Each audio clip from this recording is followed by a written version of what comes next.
départemental du Haut-Rhin, l'ancien conseil général. Hein.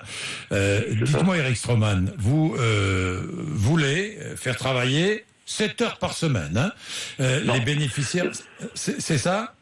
C'est pas exactement ça. Ah. Je souhaite, avec mes collègues, ça a été une délibération prise à quasiment l'unanimité, que les bénéficiaires du RSA réalisent un travail bénévole de 7 heures par semaine, un travail bénévole en tout cas, qu'ils aient un engagement bénévole de 7 heures par semaine.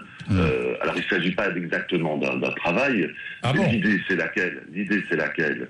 C'est que d'abord, nous avons un contexte budgétaire très difficile dans les départements, 100 millions d'euros pour le département du Haut-Rhin, 20 000 bénéficiaires du RSA, 8 000 qui sont dans cette situation depuis plus de 5 ans. 8 000 qui sont passés dans une situation d'éloignement total avec le marché du travail. Est-ce que vous croyez qu'il faut laisser chez ces gens pendant encore des années dans cette situation? Il faut progressivement les ramener vers le marché du travail et donc les réinsérer, les sortir de leur isolement. Vous voulez les faire travailler, ne jouons pas sur les mots, mais peu importe, Eric, pourquoi pas? Non, Eric Stroman. Ils peuvent participer par exemple à une chorale dans leur village, dans leur commune, et c'est ça le bénévolat, hein. Ça peut prendre différentes formes. Il faut qu'ils se réinsèrent dans la société, en particulier ceux qui sont le plus éloignés du marché du travail depuis le plus longtemps. Qui va leur proposer ces activités? Le monde associatif, il y a des associations multiples, diverses et variées sur nos territoires, des associations de parents d'élèves, des associations d'aide dans les maisons de retraite. Il y a de multitudes de structures qui seraient heureuses d'accueillir des bénévoles supplémentaires pour réaliser leurs activités. Tous les bénéficiaires du RSA devront passer par cette activité. Ce bénévolat, tous, absolument tous. Absolument tous. Alors il y aura, pour l'instant, on a pris une délibération de principe qui sera examinée en détail par une commission permanente. Il y aura un groupe de travail qui va être constitué avec des bénéficiaires du RSA. On peut imaginer certaines exceptions, bien entendu, mais ça permettra aussi, par exemple, de voir qu'il y a des gens qui ne sont pas dans le bon dispositif.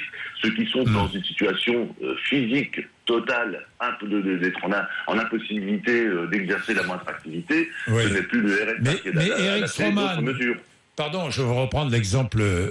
Participer à une chorale, est-ce que ça donne du travail?